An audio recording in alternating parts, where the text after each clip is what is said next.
Hello folks, I'm Cooper, and today on Cooking with Cleavers we're talking about what knives are in my knife collection, at least the nicer knives or the more pertinent knives to cooking with cleavers, so generally cleavers or other nice knives that I have.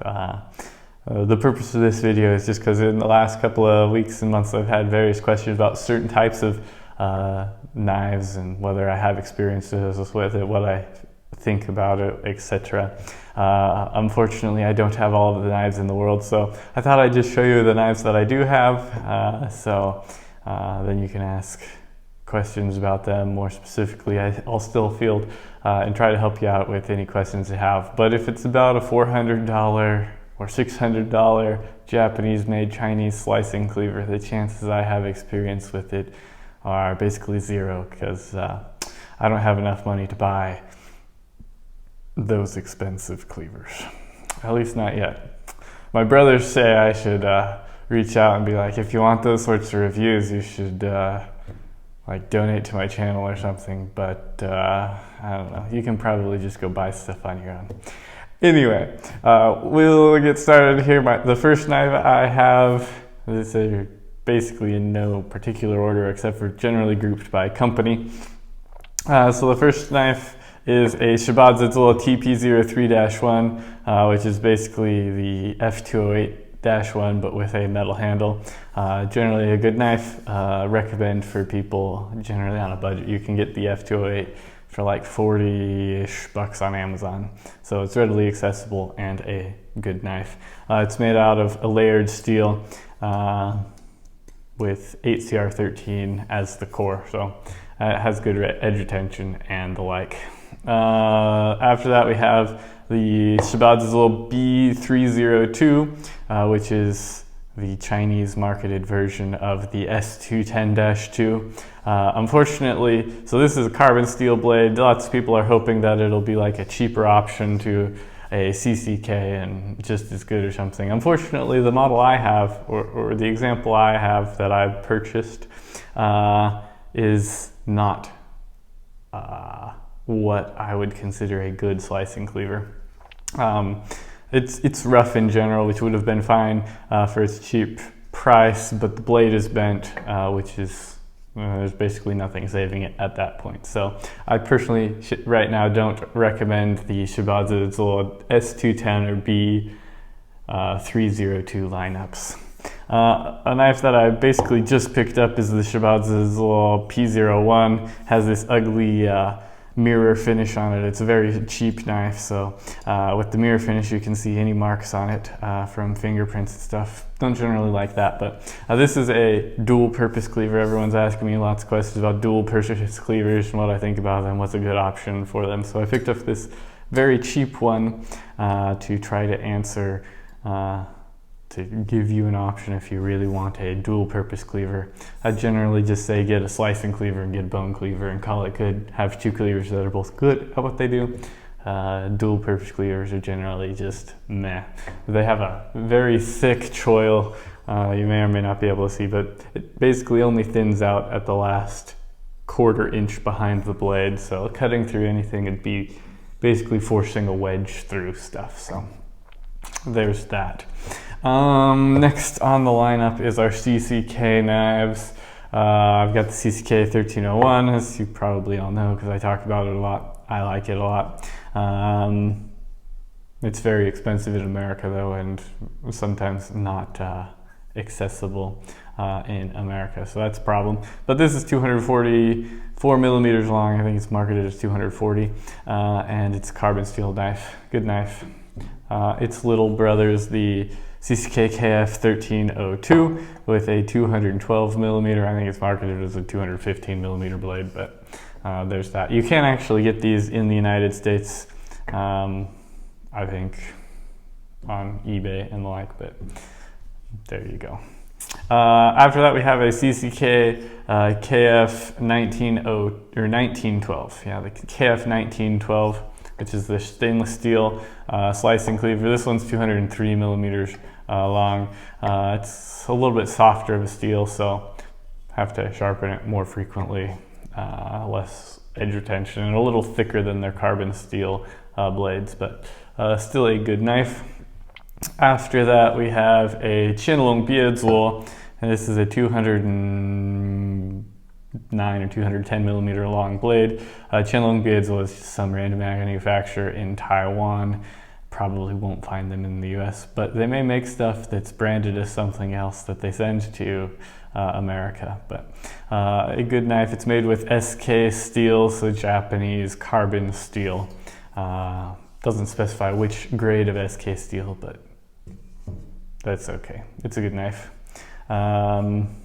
This is a Jun knife. I've already made a review on this. Not my favorite knife in the world, but go watch that review. It's 196 millimeters long. Then we're moving into the Taipei Ximen Caidao Wang, which is a manufacturer in Taiwan. It means Taipei Westgate Knife King, essentially. This is a Shanghai style cleaver, so it's got the rounded front end. I talked about that in another video, go check it out. This one's 225 millimeters long, sharpens up really well. Also a carbon steel knife.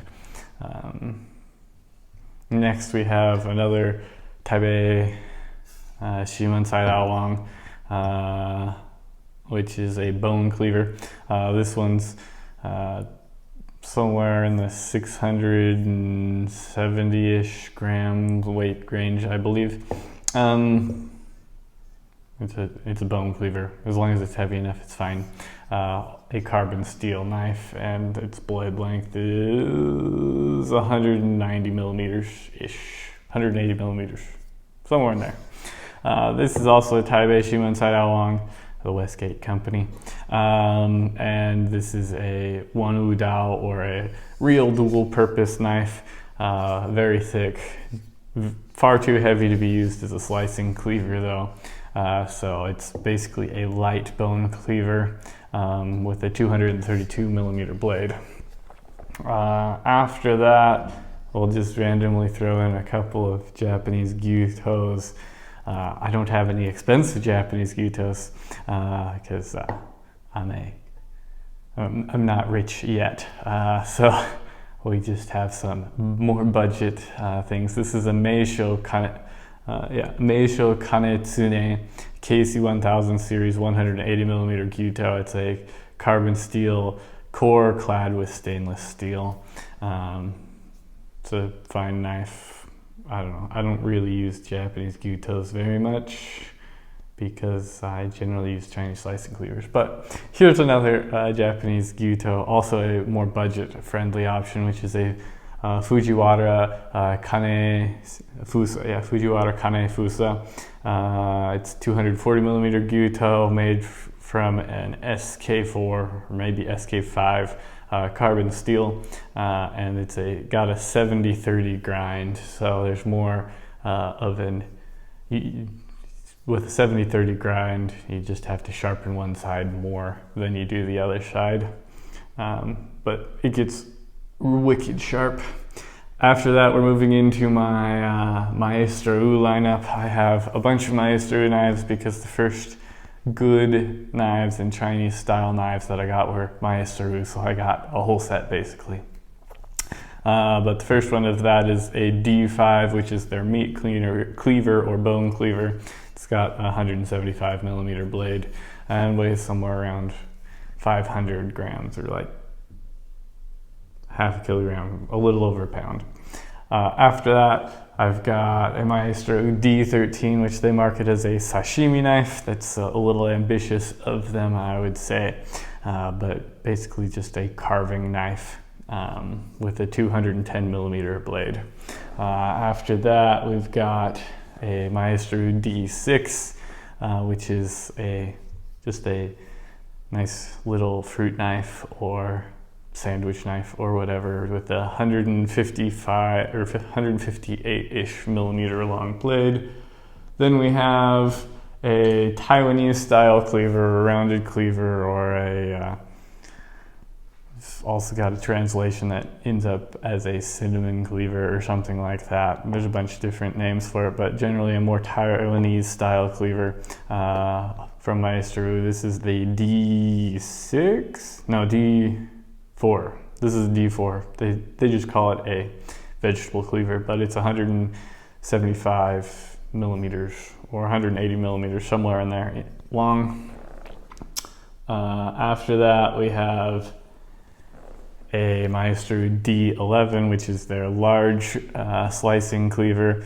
They've got, in their store, I'm pretty sure they only sell this one as their largest with 180 millimeter blade. At Junda Industries, you can get one that's like 200 or 9 inches long, so like 230 something millimeters, which is more of a large blade. Because when I think large, I generally think something like that size of a blade from Cckf. So this is not particularly large, in my opinion. So just a thing about their naming convention, I guess. Then we have so we just did the D11 large slice cleaver. This is the D8 small slicer, which they also call a nakiri style knife, so a Japanese nakiri. Anyway, it's a small knife. I generally use it for like small fruits and stuff. And then last of all, we have the Maestro G9, so it's another slicing cleaver, but with their wood handle. Good construction overall. And all of the Maestro knives are stainless steel, made from bomb steel. So yeah, that is my general collection of nicer knives that I presently have. I also have some trash knives, or maybe not trash, but not very nice knives made from like Mercer, which were my first set of cooking knives, Mercer Millennia series, but nobody's interested in those. And then they are not Chinese style cleavers at all, and have no connection to China, other than that they're made in Taiwan. Anyway, but there you go, that's my collection. If you have any questions specifically about anything, let me know. I'll be working harder to actually put out specific reviews on knives moving forward. I'll have more free time in the next couple of months to make specific knife review videos. So if there's anything specifically you have questions about, or a specific review you want quicker, let me know, and I will work on getting that out to you guys. Thank you very much, and yeah, thanks for watching. If you have any questions or anything, put that down in the comments section. If you are new to the channel, please subscribe so you can stay tuned to the rest of the videos I make on these knives, and then like if you like it, and feel free to share with anyone who might be interested in Chinese slicing cleavers.